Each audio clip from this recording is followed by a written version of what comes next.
Hello.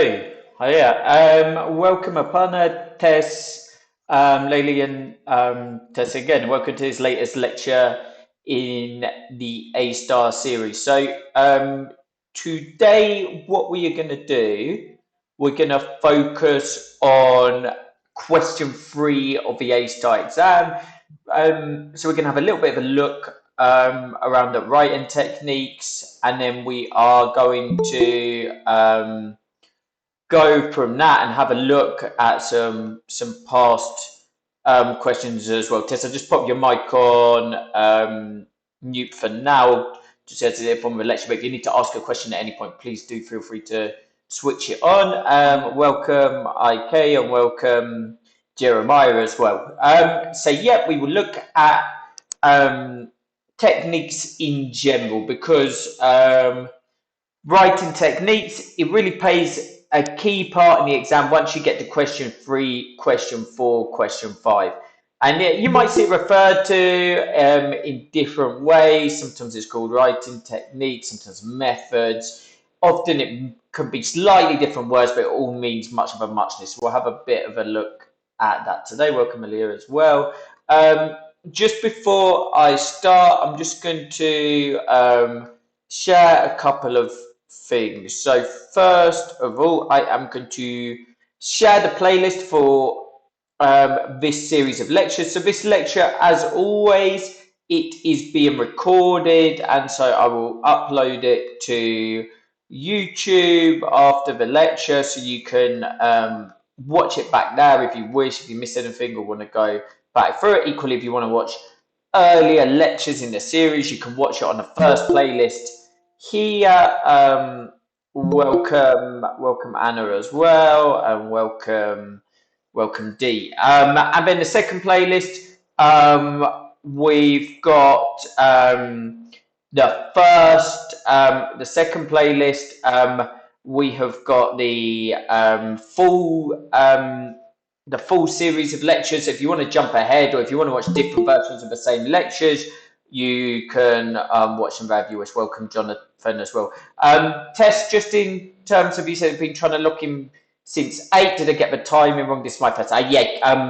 You did, I'm afraid, but I'm glad you stuck with it, but you've made it now. So the lectures for English is 8:30 every week, so it'll always be at 8:30. But sorry for the confusion there, and welcome to your first lecture as well. And yeah, no need to apologise at all. Not a problem. I'm just sorry you've been battling away with that for half an hour. But yeah, just to say to Tess and anyone else who is new, sometimes if you join in the middle of a series, it can sometimes, I know, be a little bit overwhelming or confusing. So yeah, using the playlist, but I'm sure it can be a good thing, and particularly going back after today, watching particularly the first lecture, which gives a bit of an outline of a course as a whole, but equally any of the other lectures can be helpful. Now I'm gonna share a couple of documents as well in the chat. So the first document here is a general run on writing techniques, and we're going to look at a few of the basic techniques you can talk about in the exam. Now, to be absolutely clear, we're not going to cover all techniques. There's so many different techniques in English. We're going to look at some of the more just standard ones to push you towards a pass. If you know other techniques or other things beyond, that's great. Any technique which is used within the text you analyze in the exam, you can speak about. But then equally, I'm going to share a link to an exam on parenting. So this one for people who were here last week. We're going to look at the question 3 in this exam later. And equally, I'm going to share the link to an exam on surfing, which we probably won't look at in today's lecture, but it's there for you to look at yourself, to go through the questions, to get a better idea on. Okay, and as always, I'm going to share on my screen as I go through. I'm going to share the documents, but I know sometimes it can be easier for people to follow along in the documents I've sent across, either because it's too small for you or anything like that. And equally, you have the documents so you can use them whenever you want at a later date. And also, yeah, just to make clear to anyone new, although this class is in the form of a lecture, if any of you have a question at any point, please don't hesitate to ask. You can either write them in the messages, or it's not a problem to switch your mic on and ask something or put your hand out. Any of them is absolutely fine, but please feel free to ask questions if you need to. Okay, so as said, we're just going to briefly touch. Now, we're not going to do some sort of in-depth looking at writing techniques on this course. We're just going to really scratch the surface, look at a few different ones. So this document is more here for your reference and more for you to sort of become aware of the different areas you can talk about in these. And these will be common techniques you will see come up again and again in the A-star exam. So the first technique we're going to mention is a simile. So simile is a comparison using like or as. So we've got a few just general examples here. So we've got, for example, the wind was as sharp as knives. And a simile is telling someone about something figuratively. So it's not literally lies the wind, but if someone reads this, it tells the reader, but the wind is piercing, it's cutting, it's powering through, it's strong, it's sharp, it's painful to deal with. And this is what a simile does. It's going to give you, through the comparison, additional information to make something more relatable and to add exaggeration and drama. Now, when you analyze a simile in the exam, you always want to analyze specifically to the simile you are given. So you want to specifically focus on the effect of this simile, not similes in general. So using synonyms to the simile, almost expanding upon it in your answer. That's how you are going to score strongly. All right, and similes are pretty common, as are metaphors. And a metaphor is similar to a simile. In fact, a simile is a type of metaphor, strictly speaking. But metaphors are comparisons. But a metaphor is a comparison, generally saying something is something else rather than saying it's like something else when it's not literally true. Again, it's figurative language, not something that is literally true. And it could be done, as would be examples here, using the verb to be, saying something was. It could equally be sort of an adjective around, for example, which makes, compares two things together. So it can turn up in more than one form, although the versions here are just with the verb to be. So we've got, for example, the sea was a washing machine, more turbulent than they'd ever seen it before. And again, if it says the sea was a washing machine, it's not saying it's literally, but you can see the power. It's pushing the boats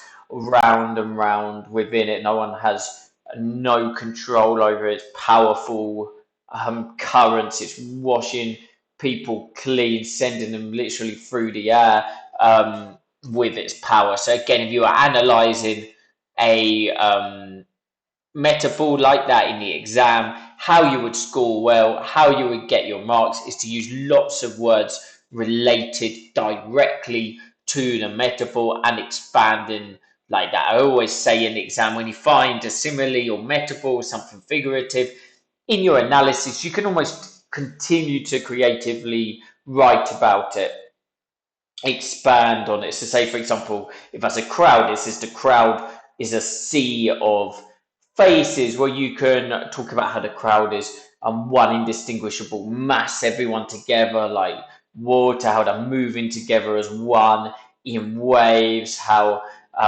they are pulling people along in that tide. So again, expanding upon a metaphor which we're already given. That's how, in terms of analysis, you tend to score really well in the exam. And I will say that now, I'll repeat this in the lesson, but it's really worth saying in question 3 and also in question 4 and question 5, where you need to have technical language. The technical language is important.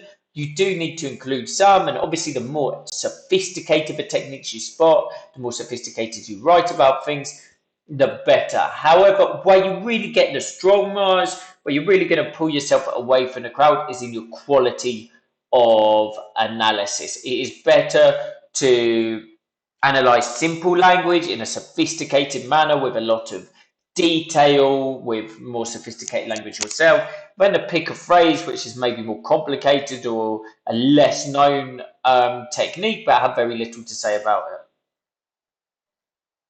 Okay, so the next technique we're going to mention is personification. Now, I should mention with personification, it's something I often find quite a few students, particularly second language students, I found struggle with. So if you're not confident of it, I would steer clear of it. Equally, because we're dealing with non-fiction sources in this exam, it doesn't tend to come up too often. It's not that you'll get that much personification, but only say something is personification if you're absolutely sure. And this is to give an object to, I think, human feelings or characteristics.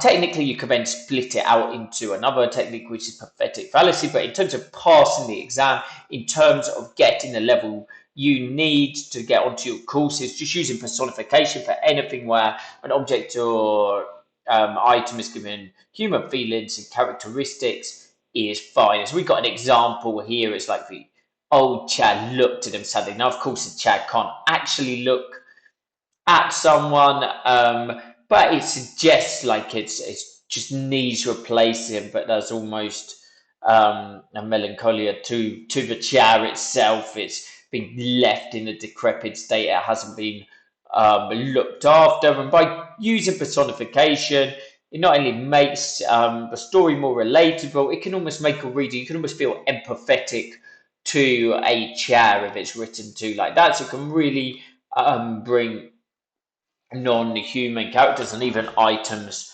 to life for use of personification. But again, as mentioned with everything, the strong analysis, the analysis which is going to score really, really well, is particularly when you relate things directly to the personification, whatever literary technique it is at hand. When you relate things directly.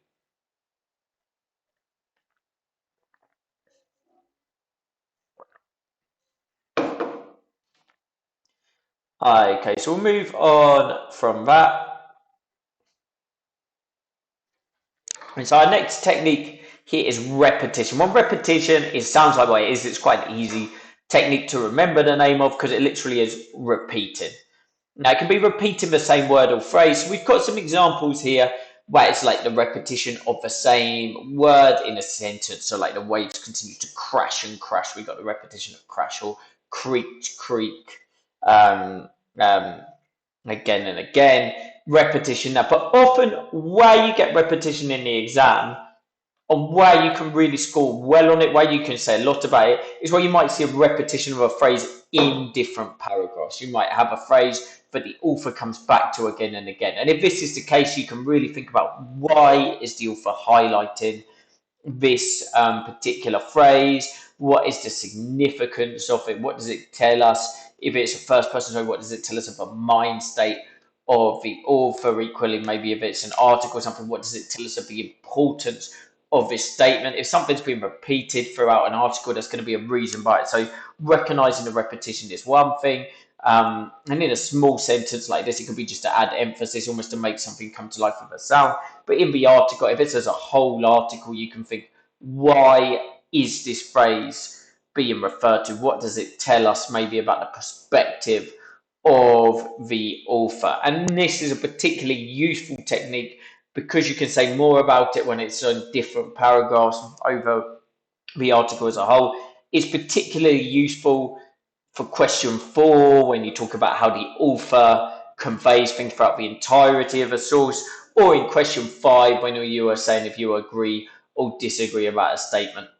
To be honest, repetition like we've got here, great, it's quite easy to spot, but it can sometimes be challenging to write a lot of analysis about if it's in one particular line. So I would probably, if I was going to highlight it in one line, I would use it as supplementary information and have an underlying point I am focusing on that to add to the depth of things.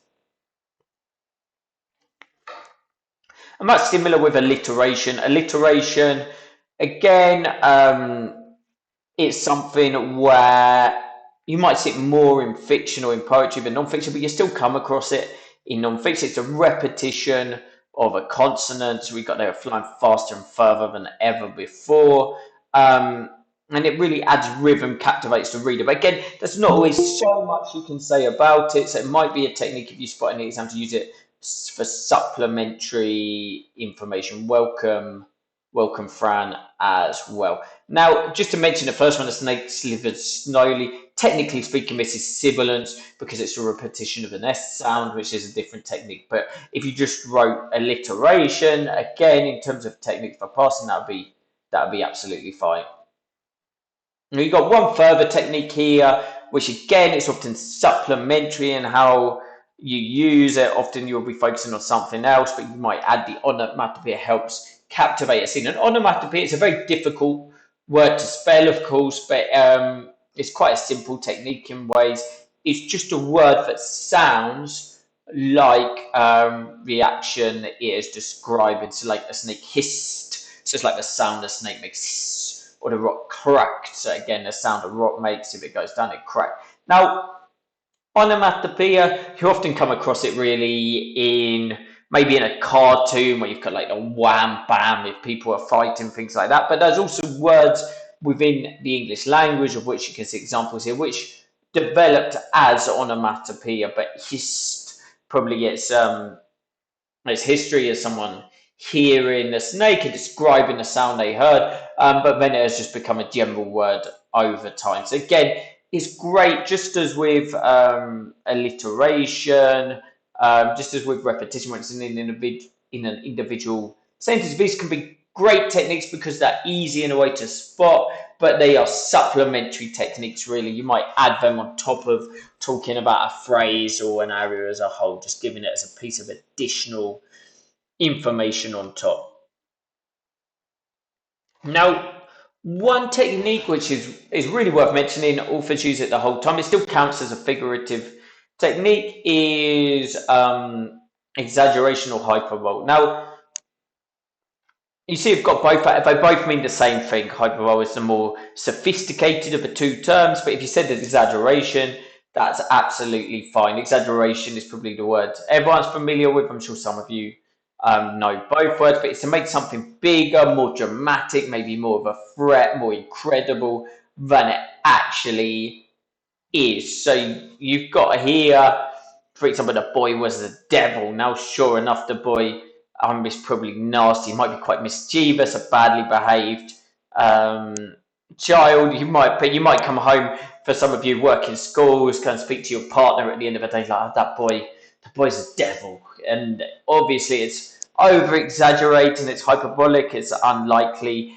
the boy is evil, incarcerated, but it does bring home what a like nasty or at least difficult, badly behaved boy it is. Now, as you can see with the examples here, often something can be hyperbolic and it can also be a metaphor. All of these were the first two are metaphors, the last one's a simile. So you can easily get something which is exaggeration, which is hyperbole, but it's also a metaphor. And this does happen in the exam.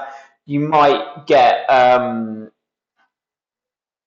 sentence which is more than one technique. And if you've got something like this, you might say something like the writer uses metaphorical language to hyperbolically describe the boy as a devil. So in other words, you're trying to fit both of them in, getting them as additional information, and then go on to particularly describe the line. So don't think just because you spot one technique, but it's not a case of being one or the other, because I know someone could get caught out on a phrase like this, think, is it hyperbole? Is it a metaphor? I'm not quite sure what the answer is. It's both. All right. So what we've got here next, I'm just going to try. No, that doesn't work. So I was trying to get the green line to go in the same part, but never mind. But we've got just a few things or types of words and way to describe them. So we've just got a very small guide here in terms of what are verbs, adverbs, nouns, adjectives. So I'm going to give you a big tip here. Now, I would guess given the students I know and just what I know about the course in general, but at least 75% of you in here, maybe more, are going to be second language. You're not going to be first language English. And obviously, this gives some big disadvantages. It's extremely challenging. Doing this exam in a foreign language is extremely challenging. Effectively, you are doing the exam, but 16-year-olds have gone through the entire school system in the UK are doing. So, of course, it's going to push you in that way. I know myself, I live in a Spanish speaking country, and although I speak fluent Spanish, if I had to take an exam like this in Spanish, I'd be terrified. So there's a lot of disadvantages, but there are actually some advantages when it comes to things like this, because the fact you have probably learned English more technically than a native speaker means, in my experience, second language people are far superior at knowing what type of word a word is. They don't have to think about it much. They know when something's an adjective, they know when it's an adverb, they know when it's a verb, and whatever else. Equally with tenses, you'll be more confident when something's written in present simple tense or present continuous tense or past simple, things like that. Equally, you might be more confident in knowing something was written in first person or third person, areas like that as well. So these can be areas which you can include when you're talking about the technical aspect of writing. So I would say don't waste this ability, and equally don't think, oh, everyone knows it's an adverb, so I'm not going to mention it. You can still mention types of words. It still comes under technical language, writing techniques, writing method, these parts in the mark scheme. So these are always worthwhile areas to talk about. And often what you will do in the exam is you might have a phrase you analyze. You might be given, say, a simile or a metaphor, and you can analyze the phrase as a whole using language related to it. But then to expand out, to have a lot of detail, to get that clear, well-written answer, to get you a pass, you can zoom in on an individual word. So you can pick a word from it, from the phrase, say what type of word it is, and analyze that word further. So, say for example, if you picked out like quietly, so where he ran down the path quietly, you could have analysed the phrase as a whole, and then you could say something like the adverb quietly suggests that he wasn't trying to make a noise, but he's trying desperately not to be heard as he made the movement. So using words related to us, telling us what this word itself suggests. It's an easy trick to expand out when analysing language. I'm not going to go into big details about what these types of words are or anything like that, but you've got this here. If you want to do some revision of it, it can be a good thing to do. Equally, you can probably find quite a lot of free tests online just to test what an adjective is, what an adverb is, everything like that. If it's something you're not confident with, I would suggest getting at the very least on top of adjectives and adverbs, because these are generally the easiest words to analyze within the exam. So you want to make sure you are getting this right all the time, because it's a bit of a red flag to an examiner if you're using the wrong title for these words. Equally, if you're never using any technical language, it's a problem. So you want to use the technical language when it's relatively straightforward. Okay, now another thing we're going to mention here, just mention it quickly going past, is sensory detail. And this is something often used in writing. It's something you should aim to use yourself if you do question 6B, so you're doing descriptive writing. And sensory detail is descriptive detail that appeals to the senses, so touch, smell, sight, hearing, taste. So any language, it could be describing what you see, so place of sight, but equally it could be talking about the smells, it could be the feel of something, it could be the noises, equally it could be how something tastes. So all of these, it's going to be in the forms of the adjective, a descriptive detail added, but you can analyze words individually, but it can be something where you can score a lot for, do well. You think, well, throughout this passage, there's so much sensory detail. You can talk about it as a whole before focusing on the odd individual word and phrase from it. And as I say, if you do your own descriptive writing for 6B, this is something you should really aim to go to town with in the descriptive detail. Okay. Now, there's a couple of other things here. I would say they're quite general terms, really, but they more lead into things. A powerful vocabulary is just using more sort of unusual, more exotic, more sophisticated words to describe things. And I mention this more than anything because when you look at the mark scheme, what generates different levels, to score really high, you want to use as sophisticated language as possible. Now, there is a caveat to this. Only use words when you are confident of the meaning. If you use if you use long, sophisticated words but incorrectly, it can end up sounding a little bit ridiculous. You want to try um, and avoid falling into that trap. But at the same time, try to use, if you have two words and one's a little bit more sophisticated, use that. Now, I would say as well, coming back to the second language thing, this is an area where, of course, it's going to be more challenging than for a native speaker, but just do your best in the area. And equally with your own writing, it can be sometimes good to look at a thesaurus for very basic adjectives. So things like good, bad, happy, sad, big, small. And this isn't so much to learn new words because I don't think trying to learn lots of new vocabulary is necessarily the most sort of economic way to spend your time in order to prepare for the exam. Is more, but if you go and look at some thesauruses, it will remind you of words which maybe you do know, but you wouldn't think to use to keep them fresh in the mind. Equally, if you're coming from a Latin language, often the words which we consider sort of sophisticated or are less used in English will be versions of just a very basic verb in French or Spanish or Italian. So often, if you look up words in a thesaurus, it might surprise you to find some words from your native language are also words in English. It can be a good, worthwhile trick just to build up vocabulary. One further thing to mention here, emotive language, which is just language which really plays on the heartstrings. So you may well see this in the exam, actually. Sometimes you get quite an emotive topic. I've seen, for example, there's a past paper out there on sort of child prisoners I've seen before. And of course, the author wants people to have empathy for these people within the cells. So it's using a lot of emotive language, talking about potentially like how small, vulnerable, weak these people are with the powerful, terrifying guards. Equally, it might be just the emotions of a situation.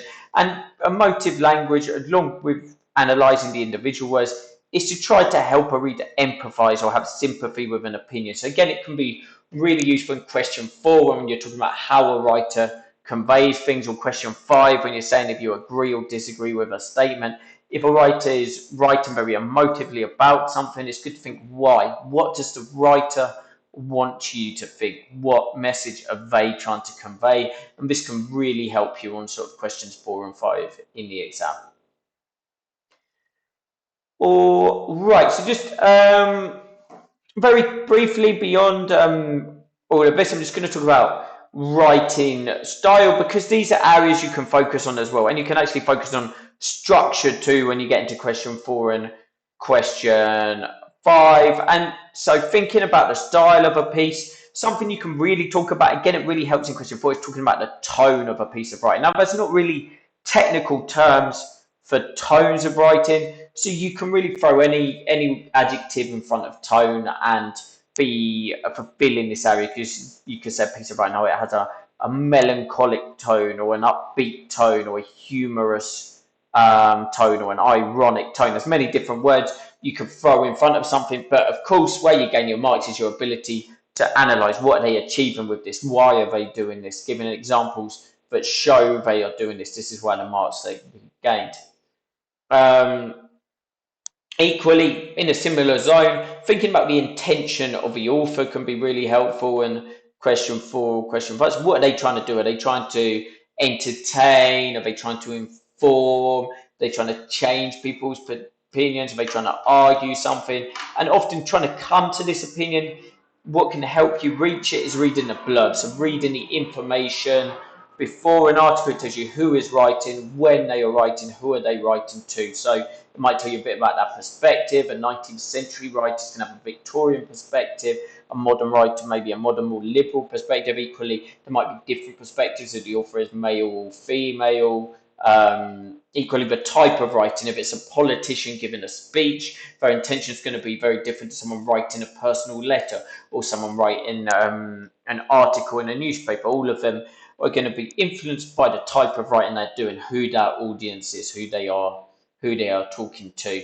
And in similar to, ideas with this, writing could be more sort of formal, more serious, or informal, more use more slang, areas like that. Sentences could be longer or shorter, but you really have to think about why this might be, and it can be quite subjective why sentences are longer or shorter, but maybe longer sentences sometimes add flow, add a rhythm to things. Shorter sentences can add tension, add drama, or maybe because they're using imperatives. If it's in an article, maybe they're trying to argue something, so they're trying to make short, clear sentences.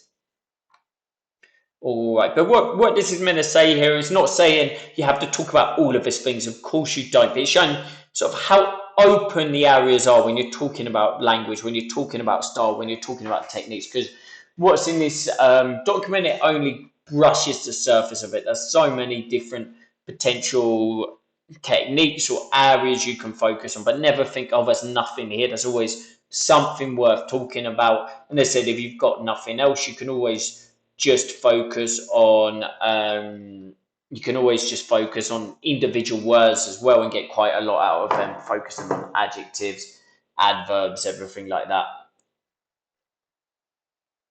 One thing I'm just going to add as well before we go on to look at the individual example of the question 3 in the parenting exam is something I always say with question 3. It's true with question 4 and question 5 too. In fact, it's true with all the reading part of the exam, and particularly is true for me in question 3 is I always say go for the low hanging fruit. And so what I mean by that is analyze language you find easy to understand.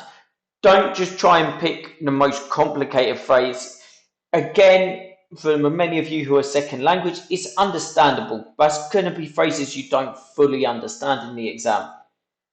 Now, you may be able to guess the meaning from the context. Hopefully, you will be able to. But still, if you don't know the meaning of individual words, it's better to not quote it. It's better to stick clear. Even if something's a simile, but you don't really understand the simile, for me, it's better to stick clear of it and better to focus on more simplistic language, which you then understand well enough, but you are able to describe in more detail. As we're about to see in a sec, when we look at a parenting exam, it's even at the top level of the mark scheme, they can still analyze language like sleepy words, which everyone would understand, words which are not particularly complicated, but the quality of the analysis, the depth of the analysis is what pulls up the marks. Much better to focus on more simplistic phrases or areas where you're confident of a meaning, where you're confident of the techniques, than trying to guess things you are unsure about. And the other thing I would say when analysing the text, when looking at language techniques, again, this applies to anyone in the reading part of the exam, but particularly true with this is quality is better than quantity. You're not just trying to list every single technique, as we'll see again in the parenting exam. They could, in a paragraph, just be loaded with techniques. You could have comment on absolutely everything along the way, but you're not going to gain from that. There's not enough time in the exam to do that and to do justice to the individual phrases. And if you're just writing, this is a metaphor, this is a simile, this is alliteration, this is personification, even if you use all the words correctly, if there's no analysis back, you will not have hit all the parts of the mark scheme, and so your mark will be very basic. It would be better to leave half, 3/4 of them out and just analyze the phrases you do understand in depth. Okay.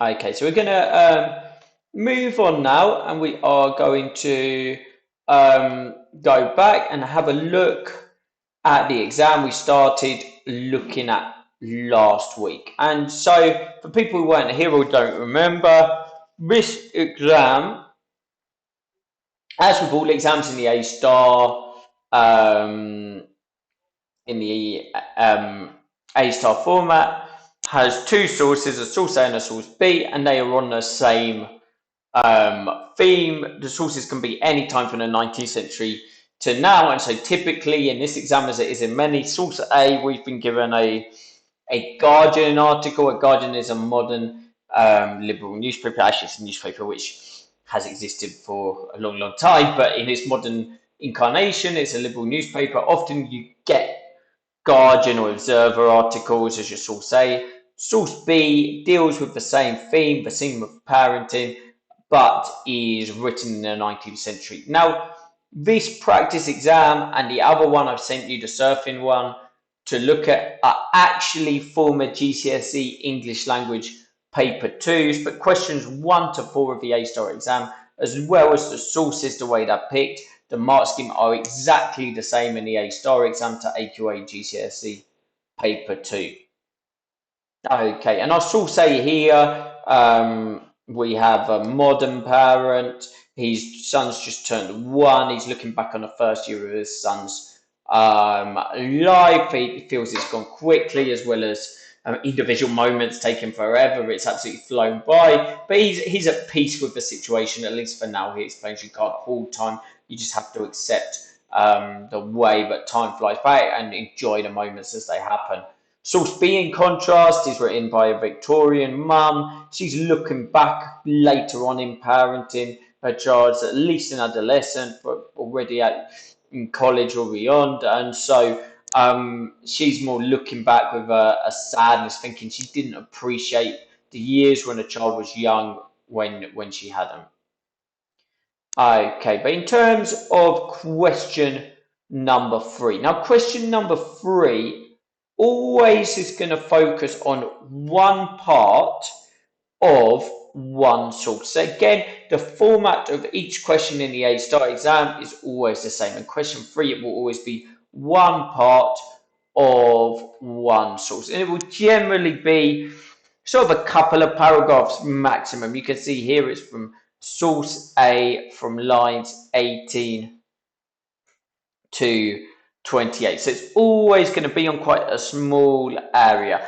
And as we'll see with the question here, it's always going to be how does the writer use language to describe a certain aspect of a source. In this case, it's how does the writer use language to describe his son. Now, sometimes you can get a paragraph like this. This is a lovely paragraph, the one here, because it's chock-a-block with different techniques, lots of figurative language, lots of dramatic language, exaggeration, hyperbole, whatever you want to call it, repetition in similes, metaphors, everything onomatopoeia. It's absolutely full of different techniques. You might get something in the exam which isn't quite as friendly as this, but there's always going to be aspects you can focus on. There's always going to be interesting words as well. There's always going to be something you can get your teeth into, but it's always going to be how does the writer use language to describe a certain part of a source. And the mark scheme for this question, 802, is comment on and analyze how writers use language and structure to achieve effect and influence readers. Use relevant subject terminology to support their views.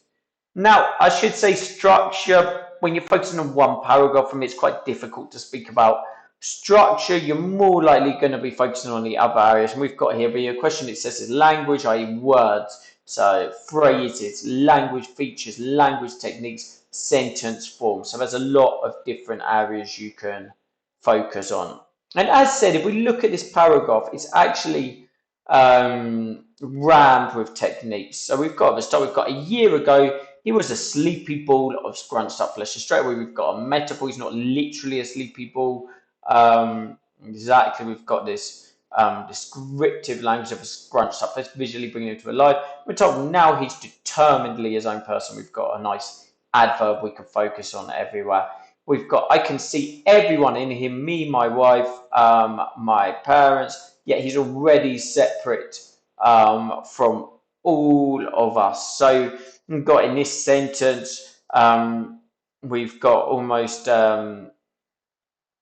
with juxtaposition, the two people placed side by side between how he's looking more and more like his family, but how he's developing more and more into his own person. We've got he's giddy and silly, so we've got just some interesting adjectives. we could focus on. We've got he's a show off, albeit one who's irrationally terrified of my dad. So again, we've got here we've got another adverb here in terms of irrationally. You could add as an element of humor to this as well, which is something you could talk about, but it's creating quite a comical image of the sun. We're told he loves running up to people and waiting for them to twang his lips like a ruler on a table. So we've got a simile here, like a ruler on a table. We've got onomatopoeia, to sound twang, like the sound you make if you twang your lip or twang a ruler. Is onomatopoeic. We're told when he's tired, gets tired and barks gibberish in the middle of the room, he throws his entire body into it like he's trying to shove the noise up a hill. So we've got another simile here. We've got a metaphor of him barks, gibberish, everything like that. More techniques we can focus on. Then we got with every tiny development, every new step it takes, every new tooth and sound and reaction that comes along to emphasize, we're confronted with a slightly different charge. So we've got the repetition of every, and we've got the rule of three here. The rule of three is when you say because of A, B, and C, D is the case. So we've got the three things to together here. Coming together. We've got photos of him taken in the summer, seem like dispatches from 1,000,000 years ago. So we've got a hyperbolic simile here. Photos of him taken last week seem like a different boy. And then we've got here, he's blasting ahead as far as he can. So again, it's metaphorical here, blasting like a rocket. He's leaving milestone after milestone in his wake and tiny parts of me along with them. So again, it's metaphorical. We've got a repetition of the milestone here. So there's so many. I mean, that's only. There would be other techniques you can mention beyond what I've said there, but you can see there's so many different techniques we can focus on. But of course, there's no way in the exam you're going to have time to focus on all of them. And in fact, this particular question, it's a 12-mark question. So I would suggest really you want to try and get off the question in 15 minutes. Also the question, because of its nature, because it focuses on one paragraph, it's got less reading than some of the other questions. So this 15 minutes should be achievable if you practice. And so I would say really you'll be doing very well to be highlighting more than 3 phrases, to coming up with more than 2 or 3 paragraphs. Now, if it's a top answer, you want to try and link everything together. You might have a sentence at the start talking about how the writer uses figurative language throughout the story to describe the event, for then coming in on individual phrases and having them build up. You equally want to use zoom in and things like that, but you wouldn't expect to come up with more than sort of 3 areas or quite much, just not enough time for it. All right, so the responses we're going to look at here are indicative standard responses, not model answers, nor are they complete responses. As it says, it's not trying to exemplify any particular content. So even though they're all going to focus on the same phrase, for us to give a clear comparison, it's not to say this was the phrase you had to focus on in the exam. Any phrase could be focused on theoretically, as long as the analysis is there, as long as you can say things relevant to the question, then any phrase could be highlighted. And particularly in this case, they're not meant to be full answers. They're just focusing on one phrase. I would think realistically, you would want to be at each of the levels trying to produce about 3 times more than it has here, maybe at the very least twice as much. And so, as explained before, the mark scheme is split into 4 levels. Level 4 is not the same as grade 4. The mark scheme is split into 4 levels and 9 grades. So level 4 is sort of grade 7, 8, 9. It's the very top passes. If you're scoring up there, brilliant. Go and take the test already if all you need to do is pass. Equally, you can learn a lot from level 4, even if it might be beyond you from a vocabulary perspective or from the amount of time put into the exam, because level 4, looking at it, really shows us what impresses the examiner, what the examiner is looking for. And it's always about a level 4 about being detailed and perceptive. Perceptive spotting things not everyone is going to spot. So it says to analyze the effect of a writer's choice of language, Select a judicious range of textual detail. So I always say judicious, for what it means, it's talking about quotations here, but it's saying use good judgment. And this is something you should all aim to do, regardless of your level of writing. Only quote what you need and nothing more. At the same time, every time you make a point, you do need to back up with a quotation. We've also got here, make sophisticated and accurate use of subject terminology. So you can see it's only at the very top levels, but your subject terminology really needs to be sophisticated, but you need to be coming up with terms, but not everyone has come up with. Obviously, if you have sophisticated terminology, brilliant. As long as you can use it accurately, as long as you can relate it to the question, use it. But don't feel pressure, but you have to have really sophisticated terminology. You just need to have the terminology at all to pass. And it says, the writer uses metaphorical language to describe the sun as a sleepy ball. Now, quickly to point out, for whatever reason, the examiner much prefers it if you write metaphorical language, or if you say the writer metaphorically describes the sun, than if you say the writer used as a metaphor. Don't ask me why. It's one of those things where it's more English as an art than English as a science, but it just it feels a little bit more sophisticated, even if it's saying exactly the same thing. So it says, the writer's using metaphorical language to describe the sun as a sleepy boy, providing the reader with an endearing image of a contented infant curled up still in a fetal position, suggesting he is very newborn. So notice, as I said, the phrase they are analysing here, a sleepy ball. There's nothing complicated about this phrase at all.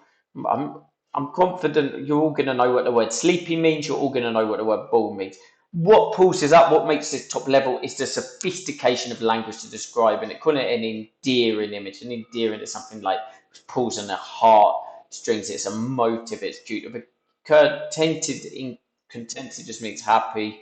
Infant curled up, and still in the fetal position. So the fetal position is where a baby stays in the womb. When it's rightly said, but he's still in a fetal position, it suggests he is very newly born. I mean, notice here they are going to zoom in, as I suggested on the word. So the adjective sleepy conjures up the image of peace and tranquility associated with a drowsy baby and a sense of innocence. So notice how I've managed to get so much out of this, just the word sleepy, a very simple word, but it's a sophistication of the analysis which is pulling this up. Notice also they don't just say the adjective sleepy means, they just say the adjective sleepy conjures up. So they're trying to say it pulls into the reader, it makes the reader imagine this idea, a drowsy baby, a sleepy baby, recently born, a peace and tranquility of it too. And we got the phrase scrunched up flesh sounds affectionate but comical and implies that the child's individual features are unformed and unrecognizable. He looks just like any other baby. And so we've got here, notice how we've scrunched up flesh. It says the phrase. This is level 4. Some things are just phrases. I mean, you could call scrunched up is technically a phrasal verb, but overall this is a phrase. So there's nothing wrong. Don't think you can't analyze something because you only know to call it a phrase. You can still score very well, focusing on a phrase. And again, it's the depth of language here. If something is scrunched up, it basically means, yeah, exactly, creased, unformed, unrecognizable. This paper here in my hand is scrunched up. And then, yeah, that understanding at the end. Babies generally look the same. So it just looks like any other baby at this stage.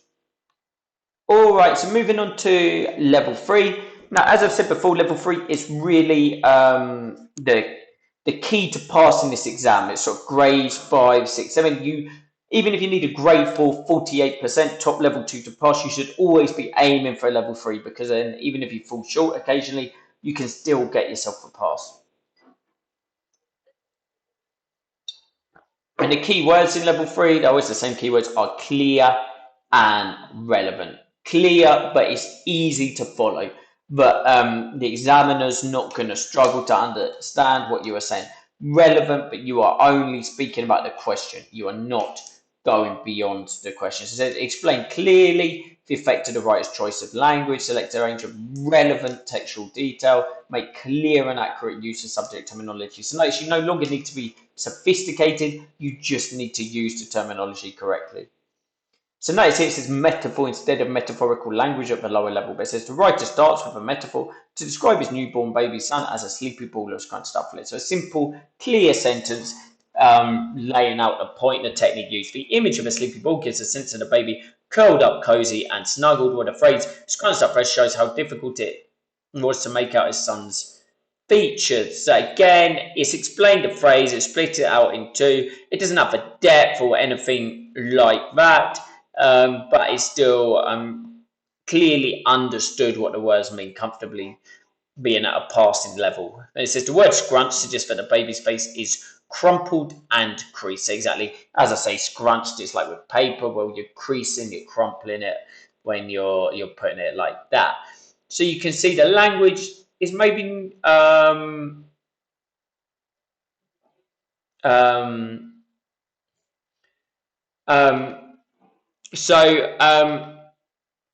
have in terms of this answer, you can see the writing is more more simplistic in its style, but it's understood it very, very well. And notice how the sentences, you don't want to make your sentences too long, make a point, analyze it, move on to the next sentence. Not all your sentences have to be overly long at this stage. Okay. Now, just to come, Jonathan, to your question here, just before I move on to level 2, quickly, it says, sorry to ask, but do we have the answers to both questions to have an answer model we should be aiming to? Now, I don't tend to, I'll explain why, but I don't tend to use straight model answers a lot. And the reason is for the same reason with the indicative standard I've explained. There's not sort of one area you can focus on or not. So when you use model answers as a whole, it can sort of suggest that this was the areas you need to focus on, but you need to do this. But if you're going to talk about everything you could possibly aim for doing sort of a grade 9 level answer, you're going to get big going so much depth to the answer. And I found occasionally there are model answers out there. You can generally find some for these AQA exams.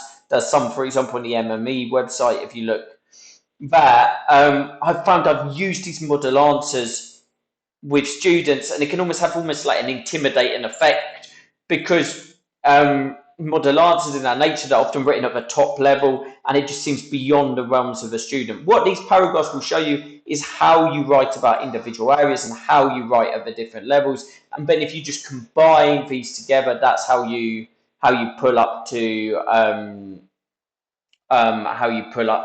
a top grade. I hope that makes sense and is a satisfactory answer. But as I say, if you are desperate to find model answers, you can find some out there. And like the MME website can be a good place where on the English AQA you can find some of them.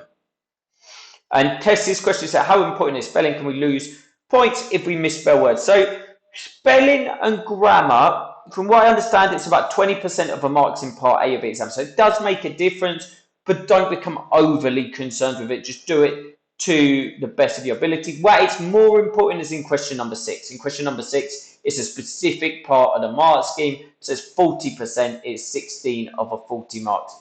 I do tend to find the spelling grading is reasonably generous, just because, again, most people who do this exam as second language, of course, people are going to make mistakes. Equally, under the pressure of the exam, everyone makes mistakes. If I had to do this exam in 2 hours and 10 minutes, I'm going to make spelling mistakes. I'm going to make grammatical mistakes because I'll be rushing, which is the reason, like, if you're in university, you're writing a thesis, you're going to read it back through maybe 20 times. So you're going to spot new mistakes every single time. So just do your best in that area. The key, I would say, Tess, is to write clearly. So don't make your sentences too long. Make sure that even if there are the odd spelling mistake, the examiner will be able to follow your argument and understand it. And then any punishment you do get for it is going to be minor. I've had students pass this exam who have severe problems with spelling and even with grammar, but they've learned how to put the answer together in a manner where it's presentable, and then the content's been good enough, but they've been able to get away with those areas. All right, so just Briefly, I'm going to mention the level 2. So level 2 is some understanding and comment, so 4 to 6 marks. So as I said, you should try to aim for level 3. Level 2 is a partial success at level 3. But for most of you, if you're applying to most universities, which aren't UCL, University College London wants a grade 5, all the other universities on earth want a grade 4. And a grade 4 is 48%, a top level 2 throughout the exam is 50%. So, well, you should aim for level 3. If you're falling into level 2, sometimes you can still definitely pass. Theoretically, you could get level 2 on every question and pass, but it's very unlikely you'll be doing that inconsistent for every question. But at this level, it's just some appropriate text, comment on attempts to comment, some subject terminology. So it's not fully successful, but it's a partial success at level 3. So we could got the right to use imagery in the phrases silly people have glanced up first to describe what his son looked like when he was a baby. So it's a little bit of a basic sentence here. Imagery doesn't tell us too much. Describe what his son looks like when he was a baby. It doesn't say what his son looks like. It just says he describes what his son looks like. You want to be specific in your analysis. If you just use a general sentence like this, it's going to score badly. You want to say how his son looks, not but the writer describes it, saying how the son himself looks. When it says this is a metaphor and suggests that the baby is curled up and doesn't really look like a person. So we've got a little bit of analysis at this stage. We mentioned it's a metaphor correctly, so we've had some use of subject terminology, but the analysis is a little bit basic. When he says scrunched up, you can imagine what the baby looks like as it will be all wrinkled. So again, it's a bit of a basic sentence. Read simplistically, but you can imagine. It's not up to tell the examiner to imagine, you want to describe. And okay, it's mentioned wrinkled, but it could go into further depth here as well. Hence, it's down in level 2. It's hitting a lot of the areas in the mark scheme, but maybe not hitting everything it could. So we've got level 1 here as well. I'm not going to go through it, but if you want to have a look at what you shouldn't do, that's there. We've got some of the different language elements you could focus on at the bottom. So if you want to give a go at a question, forming extra paragraphs, trying to come up with a full answer, you can use this for guidance. As I say, at each level, trying to write around 3 times what is written in these indicative standards is a good thing to aim for. Often because of time, I find students can only write sort of twice as much, and you can still score reasonably well. If you're writing to a level and you write twice as much of these indicative standards, the examiner tends to still be reasonably okay with it. As I said before, there's nothing in the mark scheme which says exactly how much you should write, so quality is much more important than quantity. All right, so we're basically out of time for today, but if anyone does have a quick question, go for it. I would have time probably for one or two questions here. You can either, as I say, you can either put a mic on or go in the chat. So Jonathan, in terms of the Google Drive documents from previous lessons, yeah, anything I've used should be shared. I'm going to share again the YouTube playlist I shared at the start. So the first one is for this series. The second one is for a past series of a course, so the full one. So this lecture, as I explained to people, has been recorded. It'll be uploaded there. Now, I mentioned this as well. I know you're asking about documents, but normally in the comments, I will put the documents for a specific lecture. I can't promise I have 100% memory of doing it, but if you look in a previous playlist or this playlist, you're almost bound to find them. If you're still missing documents, you can drop an email to the exams team or something like that, or make contact with me. My email address is there as well. I prefer you do with the exams team because my email address is just for private lessons really, but you can make contact either of the ways and try and get hold of anything that way. All right, so I'm going to leave it there for today unless anything else pops through. If you're writing a question, do feel free to finish. If you finish before I finish, I will answer it. But if not, thank you so much to all of you for coming along. So we will be back next week at 8:30, and so hopefully you will be able to make back. And I look forward to seeing you then when we will focus on question 4 of the A-Star exam. All right, you're welcome, everyone. Have a good night, and hopefully see you in a week's time. Bye-bye.